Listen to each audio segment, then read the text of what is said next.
கிறிஸ்துவுக்குள் அன்பானவர்களே, ஆத்துமாவை குறித்த ஒரு கரிசனை எப்போதும் நம்மில் இருந்து கொண்டே இருக்க வேண்டும். சங்கீதம் 49:9 அவர்கள் ஆத்தும மீட்பு மிகவும் அருமையா இருக்கிறது, அது ஒருபோதும் முடியாது. அன்புக்குரியவர்களே, ஆத்துமா ஆண்டவரோடு வாழும் போது அந்த ஆத்துமா அசுத்த மாணவிகளுக்கு தப்புவிக்கப்பட்டு காப்பாற்றப்பட்டு மீட்கப்பட்டு தேவனுக்கு பிரியமாய் இருக்கும் போது நம்முடைய வாழ்க்கை மிகுந்த ஆசீர்வாதம் உள்ளதா இருக்கும். அதான் ஆண்டவர் சொன்னார், ஆத்துமா வாழ்வது போல எல்லாவற்றிலும் வாழ்ந்து நீ சுகமா இருக்க வேண்டும். இந்த ஆத்துமா ஆண்டவரோடு கூட ஆண்டவரின் அன்போடு ஆண்டவரின் வசனத்தோடு ஆண்டவரின் உபதேசத்தோடு ஆண்டவரின் ஏக்கத்தோடு இணைந்து வாழும் போது நம்ம மேல ஆண்டவர் பிரியப்பட்டு நம்மை சிறந்த ஒரு வாழ்க்கை வாழும்படி நமக்கு அருள் புரிகிறார். அநேகருடைய வாழ்க்கையிலே தோல்வியும் சஞ்சலங்களும் நெருக்கங்களும் சாபங்களும்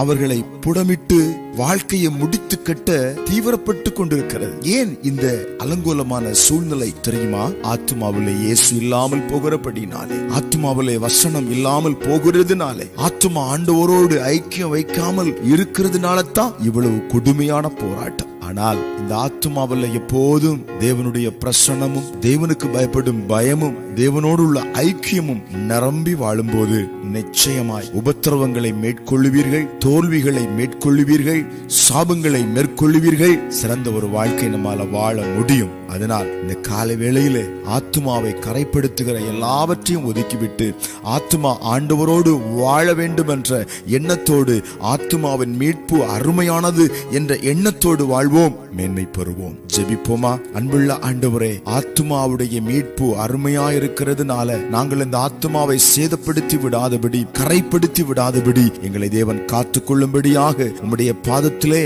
எங்களை அர்ப்பணிக்கிறோம். இப்பொழுதும் அர்ப்பணிக்கிற பிள்ளைகளை ஆசீர்வதிக்கும்படி உம்முடைய கரங்களை அவர்கள் மேல் நீட்டுகிறதுக்காய் ஸ்தோத்திரம். இயேசுவின் நாமத்தில் ஆமென்.